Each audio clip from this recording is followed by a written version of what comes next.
안녕하세요. 저는 발표를 맡은 경제학 개론 실습조 락센창입니다. 오늘 저의 발표의 주제는 계엄령 선포 이후 불확실성의 확대와 경제 하방 위험, 바극 효과와 대응 방안입니다. 바로 볼 수 있는 팀원 및 역할입니다. 목차 1. 서론 2. 주요 경제 평수들 3. 경기 부양 정책 2024년 12월 3일 전 대통령의 비상계엄 선포 이후 국내 정치의 불확실성이 급등하였습니다. 국외의 반대로 불과 6시간 만에 계엄이 해제되었으나 계엄 선포는 정치적 불확실성이 가져왔고 국내의 투자자들의 심리를 추락시켰습니다. 정치적인 혼란이 최고조에 달하면서 금융시장에도 추가적인 충격이 있었는데 해당 일 직후 코스피는 2% 가까이 급락하고 환율은 약간거래소에서 일시적으로 달러당 1,440원을 넘기기도 했습니다. 이러한 정치 불확실성은 급등한 소비와 투자 심리를 급속히 어렵게 하여 경제의 하방 위험을 크게 높였습니다. 비상계엄 사태 이후 가장 먼저 나타난 변화는 환율의 급등, 즉 원화 가치의 급락이었습니다. 계엄 소식이 전해지자마자 외환 시장의 추가적인 반응이 있었고 원, 달러, 환율은 약간거래에서 1,440원대를 돌파하며 2022년 코로나 사태 이후 최고치를 기록했습니다. 다음날 아침인 12월 4일 개장 당시에도 환율은 전날 대비 급등한 1,418원에 거래를 시작할 정도로 시장에 요동쳤습니다. 이러한 원화 약세는 한국의 정치적 불안 전선을 우려한 외국인 자금의 급격한 이탈과 직결되었습니다. 실제로 계엄 직후 4일 동안 외국인 투자자들이 코스피 시장에서 일정 원 이상을 순매도하며 한국 자산을 촉분하는 모습이 보였습니다. 다시 말해서 계엄 사태는 원화 가치 폭락과 자본 유출을 촉발하여 미국의 관세 정책 등의 해외 불안이 국내 경제에 정리되는 원인이 되었습니다. 이렇게 정치적 불확실성은 금융시장 전반에 단기적인 충격을 줄 수 있으며 또한 실무 경제에도 바극 효과를 미칩니다. 환율이 상승할 시 수출 기업은 단기적으로는 수익 증가의 효과를 누릴 수 있지만 장기적으로는 수입 원자재 가격 상승으로 제조 비용 증가 등의 부담이 발생할 수 있습니다. 예를 들어 대한석유협의 관계자는 환율이 상승하면 수출 효과로 영업이익이 증가할 수 있지만 원유를 구매할 때 발생하는 혼차선으로 경영 실적에는 악영향이 발생한다고 설명했습니다. 이러한 불확실성 증가로 인한 선조의 하방 위험 증대와 환율 상승에 대응하기 위해 한국은행 금융통화위원회는 기준금리 수준을 동결하고 대내외 여건을 지속적으로 점검하는 등 대응에 나섰습니다. 또한 불확실성 완화를 위해 한국은행과 기회재정부 등 외환 당국은 비상계엄 선포 이후 외환 시장에서 약 3개월간 37억 5,500만 달러를 순매도하며 시장 안정화에 나서기도 하였습니다. 다만 과거의 두 차례 단내 구명 사례를 보면 정치적 불확실성이 3에서 6개월 정도 지속되더라도 경제의 정책은 정치와 분리되어 정상적으로 추진되오고 그로 인한 경제적 충격은 제한적이기도 하였습니다. 이러한 역사적 사례를 통해 정치 리스크가 존재하더라도 정부가 신속하게 숨겨둔 중요 경제 정책을 합의하고 진행하며 외부의 우리 경제 시스템이 정상적으로 작동함을 보여줄 수 있다는 점을 시사합니다. 이번에도 한국은행은 통화정책 보고서를 통해 현재의 기존 금리 수준을 유지하면서 대내외 여건 변화를 점검하는 것이 적절하다고 밝혔습니다. 결론적으로 계엄 사태로 인한 정치적 불확실성 확대는 환율을 상승시키고 이는 단기적으로는 수출 증가와 같은 긍정적 효과가 있으나 장기적으로는 수입 원가 상승, 기업 투자 위축, 자본시장 불안 등의 부정적 효과를 축소시키는 악영향이 있을 수 있습니다. 이러한 변화는 또한 종수요 위축, 경기 침체 리스크로도 이어질 수 있습니다. 정치적 불확실성으로 인해 금융시장 및 실무경제에 바극 효과가 생기는 것을 완화하기 위해서는 거시경제 정책의 일관성과 시장 안정 처치의 선체적 시행이 필요합니다. 계엄으로 인한 대외적 불확실성은 발생하고 국내에서는 정부 불안에 따른 내수 심리가 외출되어 환율이 급등하게 되었습니다. 그리고 환율의 급등은 물가의 상승 압력으로 이어졌습니다. 계엄 이후 환율은 단기간 내 100원 이상 오르게 되면서 수입 물가가 크게 뛰었습니다.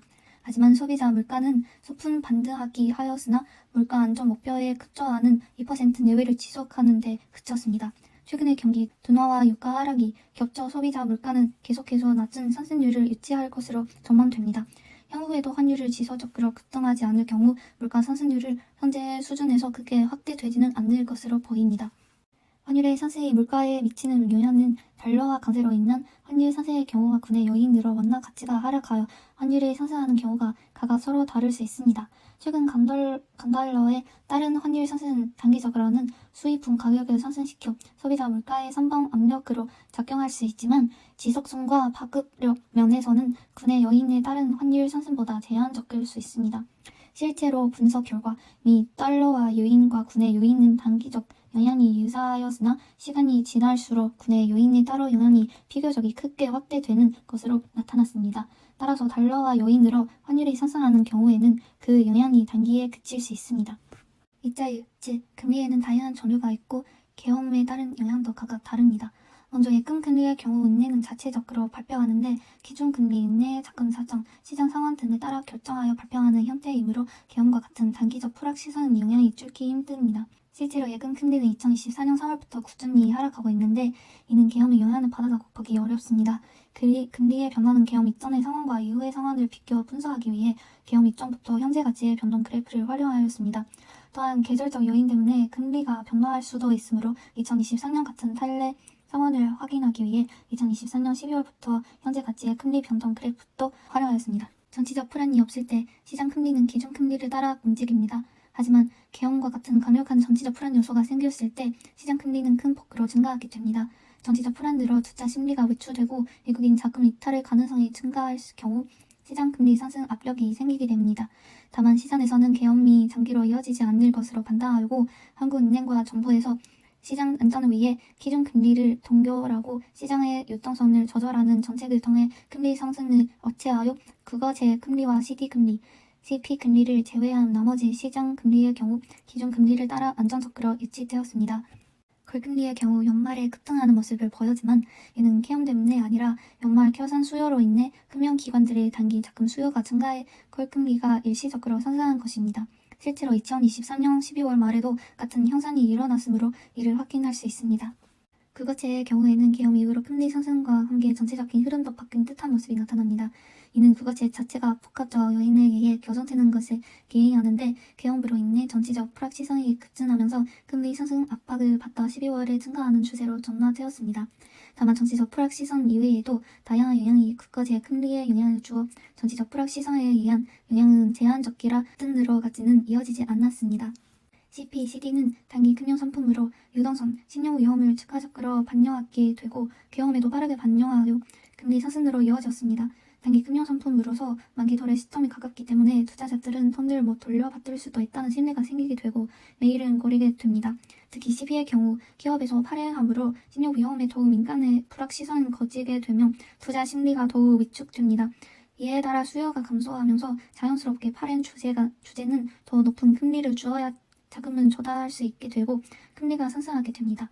실제로 그래프에서 2024년 12월부터 금리가 점차 증가하지만 2024년 12월에는 그렇지 않고 안정되어 있는 모습을 확인할 수 있습니다. 2025년 1월 중순 이후부터는 금리가 하락하였지만 이는 금융통화위원회에서 기준 금리를 하락시켜 자연스럽게 이를 따라간 것입니다. 결론적으로 금리 상승 요인이 계엄이 발생했음에도 금리가 급등하지 않은 이유는 시장에서 계엄이 길게 이어지지 않을 것으로 보아고 한국은행과 정부에서 시장을 안정시켜 금리 상승을 억제하였기 때문입니다. 이때 골금리가 연말에 상승한 것은 계절적 요인 때문이고 국어채 금리의 경우 계엄의 영향에 따라 초반이 상승하는 모습이 이었으나 그 영향이 제한적이라 후에는 병행을 유지하는 모습이 이었습니다. 이에 금리들과는 달리 CP와 CD는 단기 금융상품이라는 점에서 계엄의 위험에 빠르게 반응하여 12월 금리가 상승한 모습을 보였습니다. 계엄 이후 전체적 불확실성이 급증하며 실업률에도 아래적인 변화가 일어났습니다. 기업은 고용 및 투자 계획을 유보하려고 가게는 구직을 포기하고 소비를 감축하였는데 그 결과 인력 사전 실적과 취업 기회 전망은 모두 하락하였습니다. 충격을 받아 고용 시장에서는 취업자 수 감소, 청년 실업자 수 증가 등 스맛을 보하고 구직 포기자는 급증하였습니다. 우리나라에서 청년 실업률은 대개 1월에 최고치를 기록하고 2에서 4월에 하락하는 리듬이 존재하는데 2024년에는 계엄의 영향으로 12월에 최고치를 기록한 것을 확인할 수 있습니다. 또한 1에서 2월 하락폭의 둔화는 회고세가 다른 해에 비해 약합니다. 반면 한국에서 청년 비경 재활동 인구는 2월에 최고치를 기록하고 4에서 5월까지 하락하는 경향이 있는데 이번에 2월 청년 비경 재활동 인구는 전년도에 비해 크게 맞는 수치를 기록하고 3월에도 여타 어느 해보다 높은 수치를 보였습니다. 앞서 언급한 취업 기회 전망의 하락과 연결하여 보면 취업 가능성의 부정적 전망을 가지고 단용한 청년층의 다수 존재함을 알 수 있습니다. 실업률 해결을 위한 정책은 크게 두 가지가 있습니다. 우선 전수요 확대형 정책은 정부의 재정 지출 확대를 통해 고용 증가와 실업률 하락을 유도하는 방법입니다. 대표적으로 고용 유치 지원금 확대, 재용 인센티브 시행, 공공 크로 사업 등이 있습니다. 두 번째 그래프의 필립스 곡선을 보시면 거선장에서 좌측으로 이동하여 단기적으로 인플레이션을 감소하면서도 실업률을 낮출 수 있음을 알 수 있습니다. 또 다른 정책은 전공급 개성형 정책은 생산 능력 증가와 고용 여력 상승으로 인플레이션의 압력 없이 고용을 증대시키는 방법입니다.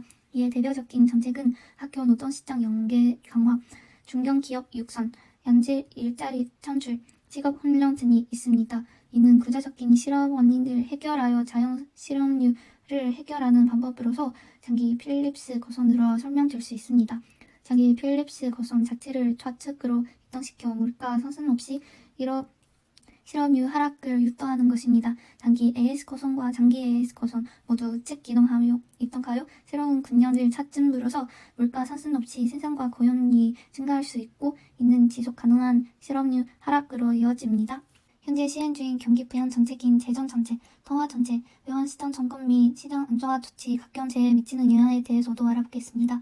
재정 정책은 선반기 사업 예산 신속 집행률을 역대 최고 수준인 67%까지 높이고 경기 회복을 위해 예상외 18조 원 규모의 재정 지원을 할 계획에 있습니다. 공공기관 투자를 기존 규모에서 2조 500억 원 이상 확대하고 민간 투자는 기존에 비해 1조 원 가량 촉과 집행하는 것으로 책정되었습니다. 또한 사회 간접 자본을 선반기 내 70% 이상 진행하는 것으로 계획하는 등 경기 부양을 위해 많은 노력을 기울이고 있습니다. 이를 통해 단기적으로 GDP 증가와 실업률 감소 효과를 불어올 수 있고 기업이 투자 기대 심리 또한 회복할 수 있습니다. 장기적으로는 생산성 제고, 인프라 확충, 소득 불평등 완화 등의 효과를 누릴 수 있지만 국가 부채나 지속 가능성의 문제 등 리스크가 존재합니다. 이와 같은 재정 정책으로 선반기에 불어올 수 있는 이익뿐 아니라 후반기에 역으로 찾아올 수 있는 경제적 불균형이나 경기 하강 등을 역시 주의해야 할 것입니다. 다음으로 통화 정책의 측면에선 한국은행이 지난해 10월 이후 지난달까지 0.25%포인트씩 세 차례 정 0.75%만큼 기준 금리를 낮춘 것이 대표적입니다.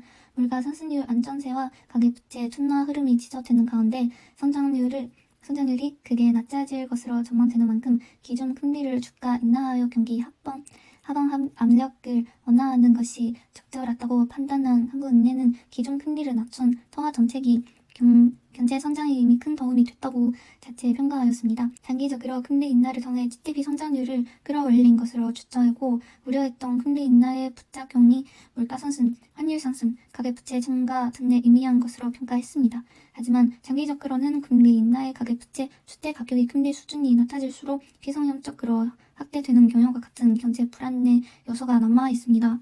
비상계엄 직후 금융 외환 시장의 변동성이 크게 확대되어다가 해제 이후 다소 안정되는 모습을 보였는데 금융통화위원회는 금융 외환 시장의 불안 요인이 참체해 있는 만큼 임시 회의를 개최하여 시장 안정화 조치를 적극 시행하기로 했습니다. 한국은행은 전례적으로 RP 매각을 실시하여 유동성을 흡수하고 시중 유동성이 일시적으로 부쩍 해질되는 비정례적으로 RP 매입량 실시하여 유동성을 공급해왔습니다.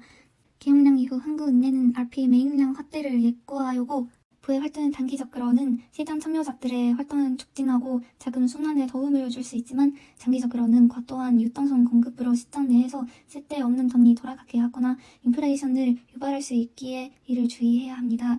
다음은 저가 조사하고 정리한 자료의 출처입니다. 이상 발표의 전부입니다. 감사합니다.